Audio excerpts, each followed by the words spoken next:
Friends, कल हमने laser का पार्ट किया था।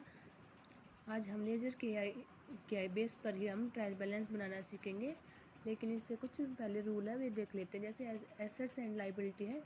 एसेट्स क्या होती है? संपत्ति होती है। लाइबिलिटी दायित्व होते हैं। किसको डेबिट करना है, किसको क्रेडिट करना है, पहले वे देख लेते हैं हम। इसके बाद हम ट्रायल बैलेंस बनाना सीखेंगे। ट्रायल बैलेंस इसलिए बनाया जाता है क्योंकि जो अकाउंटेंट होता है वो जर्नल एंट्री करता है, फिर लेजर बनाता है। ट्रायल बैलेंस में ये चेक किया जाता है कि जब अकाउंटेंट से कोई गलती तो नहीं हो गई है उसमें लेजर बनाते वक्त, तो इसमें वे सब चेक किया जाता है। ठीक है, पहले हम इसका रूल देख लेते हैं। ओपनिंग स्टॉक हमेशा क्या होता है? डेबिट होता है। सॉरी। ठीक है, ओपनिंग स्टॉक क्या, जब हम बिजनेस स्टार्ट करते हैं तो हम बाहर से स्टॉक लाते हैं, तो नया स्टॉक होता है, उसको हम क्या करेंगे? डेबिट करेंगे। खर्चा हुआ ना हमारा। तो क्लोजिंग स्टॉक भी होता है। क्लोजिंग स्टॉक क्या होता है?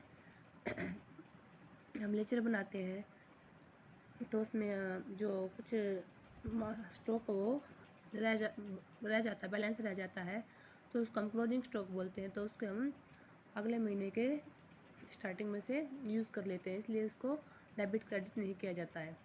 ठीक है। एक्सपेंसेस जितने भी खर्चे होते हैं उसको हम डेबिट करते हैं। एसेट्स उसको भी हम डेबिट करते हैं।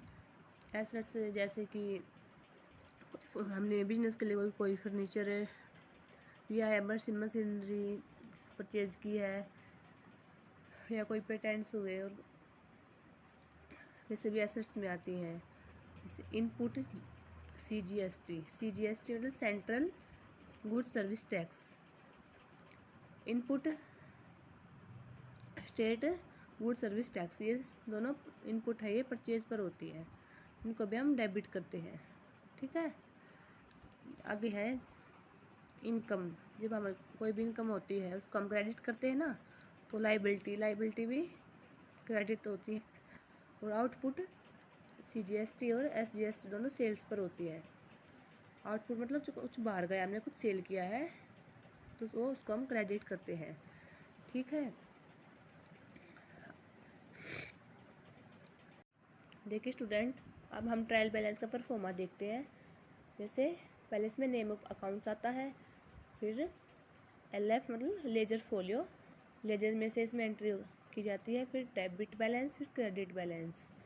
देखो इसमें opening stock, purchase return, sales return, rent, salaries, advertisement, commission receive, discount, credit, furniture, machinery, debtors, creditors, bill receivable, bill payable, bank overdraft, cash in hand, interest on overdraft, capital drawing, input CGST, input SGST, output CGST, output SGST।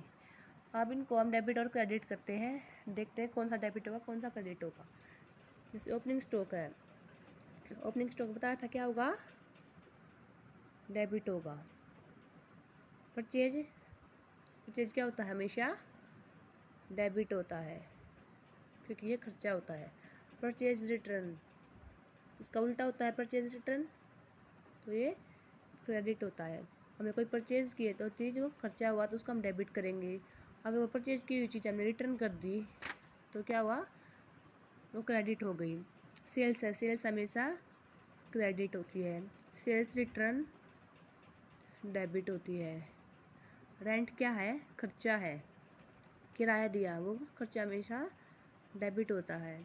Salaries भी खर्चा है, तो ये debit होती है। Advertisement करवाई हमने तो खर्चा हुआ, ये भी तो डेबिट। कमीशन रिसीव्ड ये क्या है? इनकम है, तो ये क्रेडिट। डिस्काउंट क्रेडिट है, मतलब मिला है तो ये भी क्रेडिट है। फर्नीचर क्या? एसेट्स, तो ये डेबिट। मशीनरी एसेट्स है, डेबिट। Debtors debit. ठीक है, लेनदार है। क्रेडिटर्स देनदार, तो ये क्या हुए? क्रेडिट हुए, लाइबिलिटी है। बिल रिसीवेबल ये भी क्या है? एक खर्चा है, तो ये डेबिट हुए। बिल पेबल इनको शॉर्ट फॉर्म में BP और BR भी लिख सकते हैं हम, तो BP है, ये क्रेडिट होते हैं। बैंक ओवरड्राफ्ट ये क्या है? लाइबिलिटी है, तो ये क्रेडिट होगा। कैश इन हैंड एक एसेट्स में माना जाता है इसको, तो ये डेबिट होगा। इंटरेस्ट ऑन ओवरड्राफ्ट, मतलब इंटरेस्ट ओवरड्राफ्ट है तो ये क्या हुआ, खर्चा हुआ। ओवरड्राफ्ट पर इंटरेस्ट देना है, इंटरेस्ट पर ओवरड्राफ्ट देना तो ये खर्चा हुआ ना, तो इसको डेबिट कर देंगे। कैपिटल क्या है, क्रेडिट, ये क्या है, लायबिलिटी है ये। ड्राइंग डेबिट होती, खर्चा होता है। इनपुट, दोनों इनपुट है, ये किस पे होते, परचेज पे होते हैं, परचेज हमेशा डेबिट होता है, ठीक है। आउटपुट किस पे होता है, सेल्स पर होता है, तो सेल्स क्या होती है, क्रेडिट होती है, ठीक है। देखिए स्टूडेंट, अब हम ट्रायल बैलेंस का परफॉर्मा देखते हैं। जैसे पहले इसमें नेम ऑफ अकाउंट्स आता है, फिर LF मतलब लेजर फोलियो, लेजर में से इसमें एंट्री की जाती है, फिर डेबिट बैलेंस, फिर क्रेडिट बैलेंस। देखो इसमें opening stock, purchase, purchase return, sales, sales return, rent, salaries, advertisement, commission receive, discount, credit, furniture, machinery, debtors, creditors, bill receivable, bill payable, bank overdraft, cash in hand, interest on overdraft, capital, drawing, input CGST, input SGST, output CGST, output SGST। अब इनको हम debit और credit करते हैं, देखते हैं कौन सा डेबिट होगा कौन सा क्रेडिट होगा। जैसे ओपनिंग स्टॉक है, ओपनिंग स्टॉक बताया था क्या होगा, डेबिट होगा। परचेज, परचेज क्या होता है, हमेशा डेबिट होता है क्योंकि ये खर्चा होता है। परचेज रिटर्न, इसका उल्टा होता है परचेज रिटर्न, तो ये क्रेडिट होता है। हमें कोई परचेज़ किए तो चीज़ वो खर्चा हुआ तो उसको हम डेबिट करेंगे। अगर वो परचेज़ की हुई चीज़ हमने रिटर्न कर दी तो क्या हुआ, वो क्रेडिट हो गई। सेल्स है, सेल्स हमेशा क्रेडिट होती है, सेल्स रिटर्न डेबिट होती है। रेंट क्या है, खर्चा है, किराया दिया, वो खर्चा हमेशा डेबिट होता है। सैलरीज भी खर्चा है तो ये डेबिट होती है। एडवर्टाइजमेंट करवाई हमने तो खर्चा हुआ ये भी, तो डेबिट। कमीशन रिसीव्ड, ये क्या है, इनकम है, तो ये क्रेडिट। डिस्काउंट क्रेडिट है, मतलब मिला है तो ये भी क्रेडिट है। फर्नीचर क्या एसेट्स, तो ये डेबिट। मशीनरी एसेट्स है, डेबिट। डेटर्स डेबिट, ठीक है। लेनदार है, क्रेडिटर्स देनदार, तो ये क्या हुए, क्रेडिट हुए, लाइबिलिटी है। बिल रिसीवेबल, ये भी क्या है, एक खर्चा है, तो ये डेबिट हुए।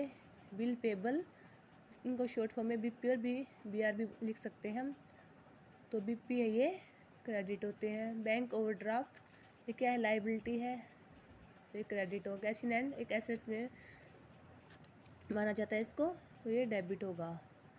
इंटरेस्ट ऑन ओवरड्राफ्ट, मतलब इंटरेस्ट ओवरड्राफ्ट है तो ये क्या हुआ, खर्चा हुआ। ओवरड्राफ्ट पर इंटरेस्ट देना है, इंटरेस्ट पर ओवरड्राफ्ट देना तो ये खर्चा हुआ ना, तो इसको डेबिट कर देंगे। कैपिटल क्या है, क्रेडिट, ये क्या है, लायबिलिटी है ये। ड्राइंग डेबिट होती, खर्चा होता है।